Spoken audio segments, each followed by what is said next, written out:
Welcome everyone, I'm Eszter Kovacs here at Amsterdam Drone Week 2024 and I'm here with Joseph Darden, who is a Director of Aviation at Iridium. Hi Joe, can I call you Joe? Yes, you can. Fantastic, thank you so much. So if someone doesn't know Iridium, could you please introduce what the company does? Yeah, Iridium is a satellite communications company. We provide voice and data services to the entire planet. That's what we're known for. We operate in low Earth orbit, and we're really close to the Earth, and we're the only satellite communications company that covers the entire planet from pole to pole.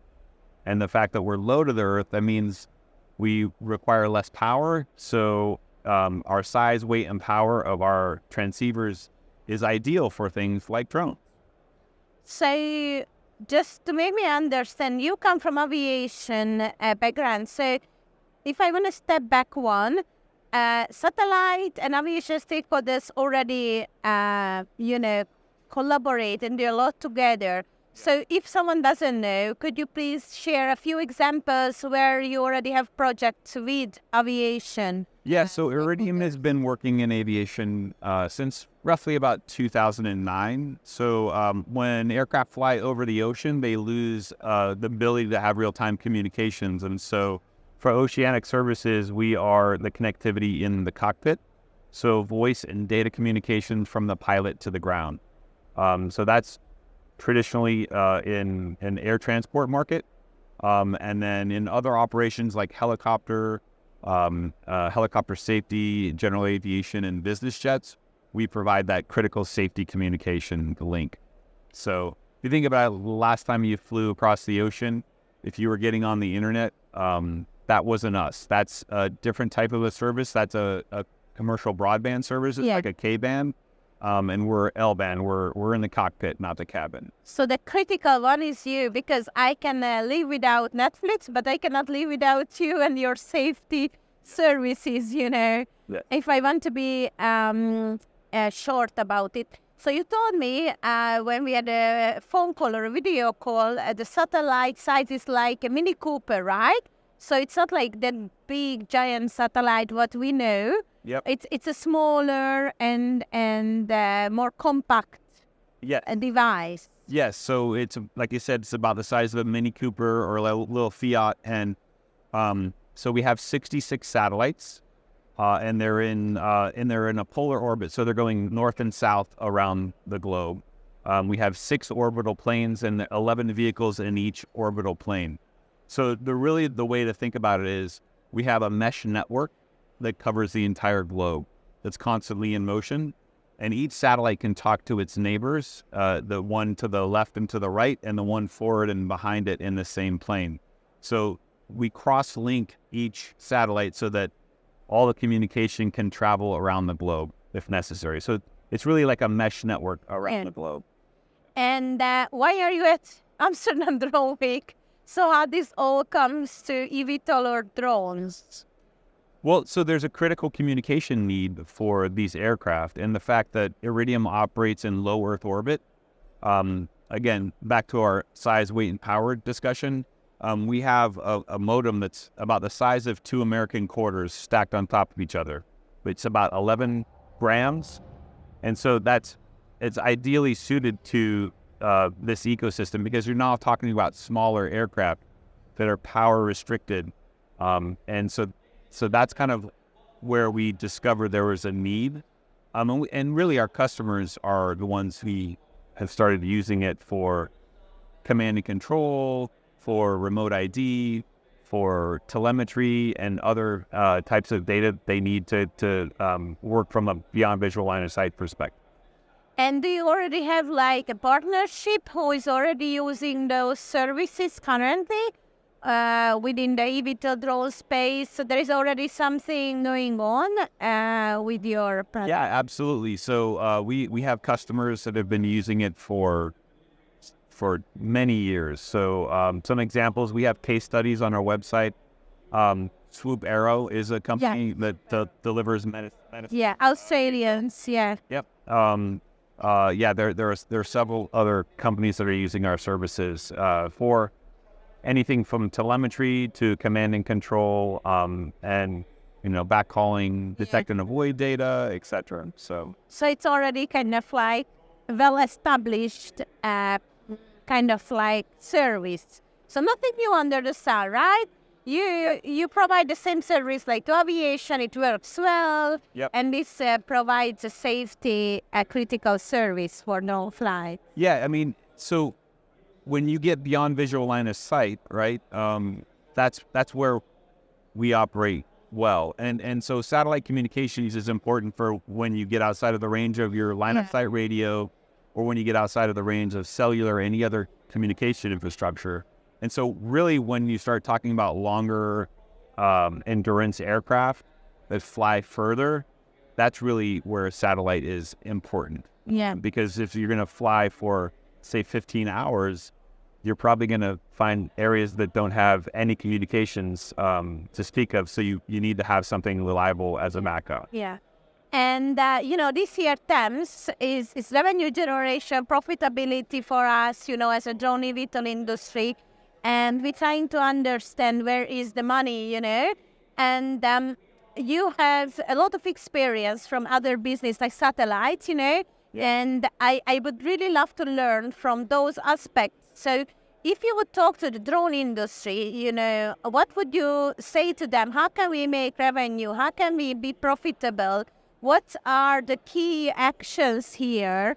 And I think we should learn from other industries. I think we can learn from satellite, from mobile industry, for mobility. We should all listen to those, good lessons learned.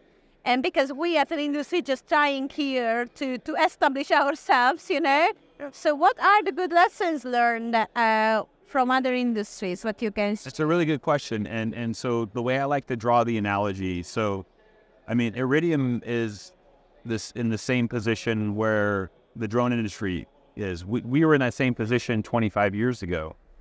So if you think about it, we operate a drone company ourselves. Our satellites are drones, and that we're flying beyond visual line of sight. It's a big 24 by 7. Yeah, it's just a big drone. But it is a drone. It's flying through a different type of an atmospheric conditions and different risk profile.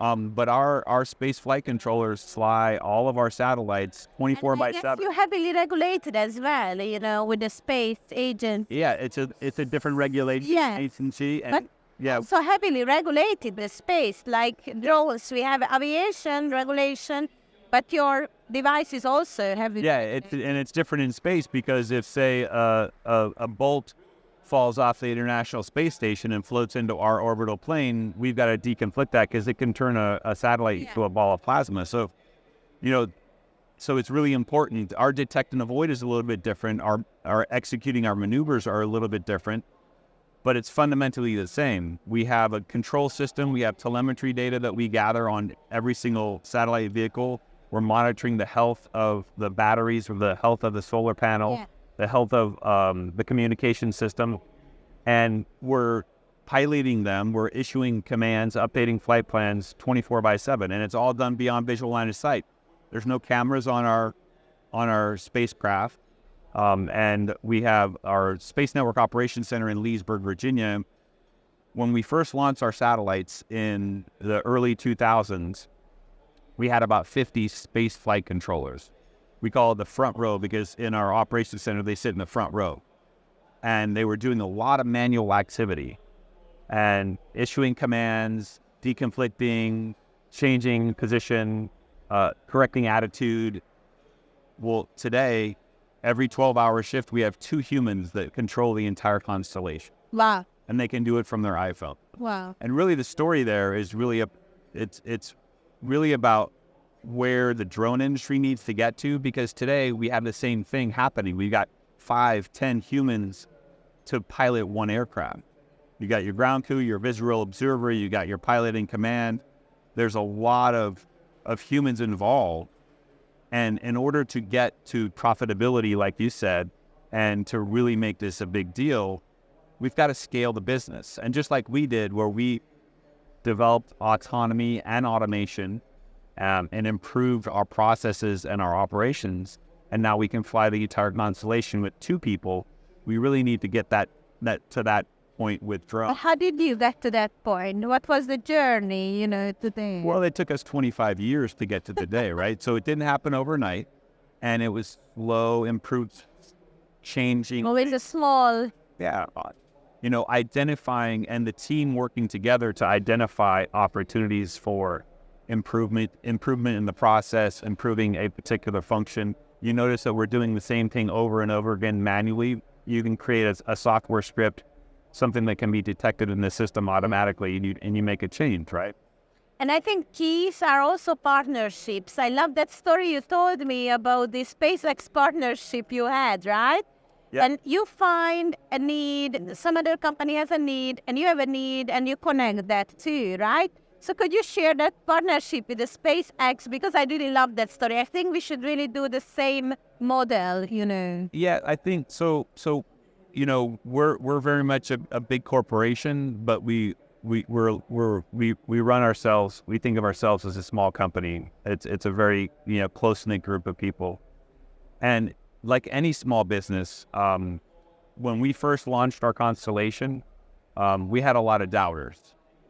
And the satellites, when you put a satellite in outer space, it's a very harsh environment, and those vehicles will last, on average. The design life of our original constellation was about 7 to 10 years, and we made them last for 20 years, which is miraculous in and of itself.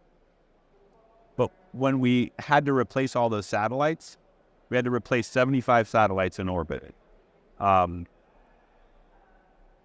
We had to go out and get funding for that. And it's a decent cost. How much cost around, replace one satellite? To replace the entire constellation, it cost us $3 billion. $3 billion. I hope you all heard it, So it's not inexpensive. Yeah. You got to put them on a rocket. You got to launch them in outer space. And and Iridium, the company, filed for bankruptcy in 2001.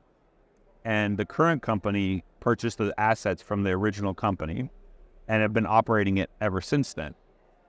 So in around about 2010-ish, we went to go out and get finance. And our story was really complicated and difficult to get funding because, we went bankrupt, and we're gonna launch. We need $3 billion. Yeah, we need $3 billion. We're gonna launch 75 satellites on a rocket that's never successfully flown a mission, because we were SpaceX's first customer.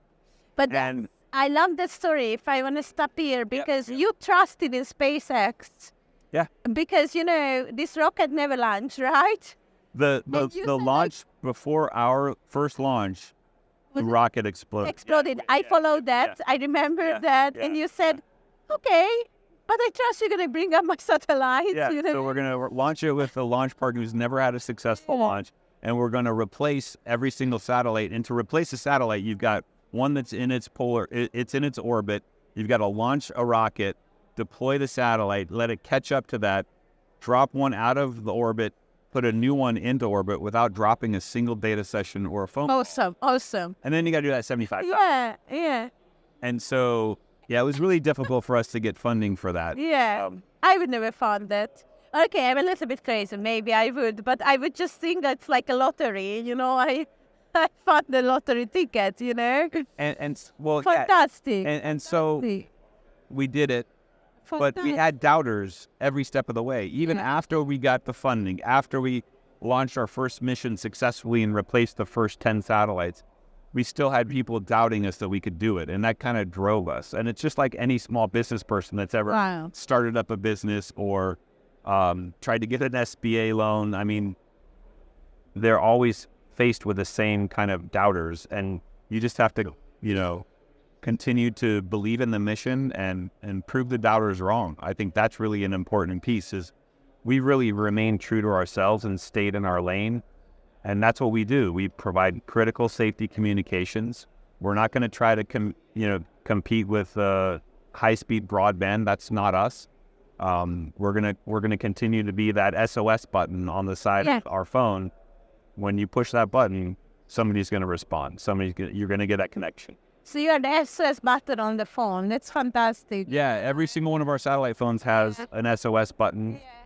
Some of our partner products, like the Garmin InReach, has an SOS button on the side of it. That's critical. That's a product what you take for hiking. You know, we are from Switzerland. You know, we go hike a lot in the mountains, and this is what typically people take, you know, with them when they go, you know, to uncertain areas of the mountains. Fantastic. So you think the future with drones is definitely with Iridium, I guess, you know? Well, it's not just us, though. It's a partnership, right? Because when you're inside of a city and you're inside of of an area where you can get a cellular connection, and you should be using that because it's more reliable in that environment.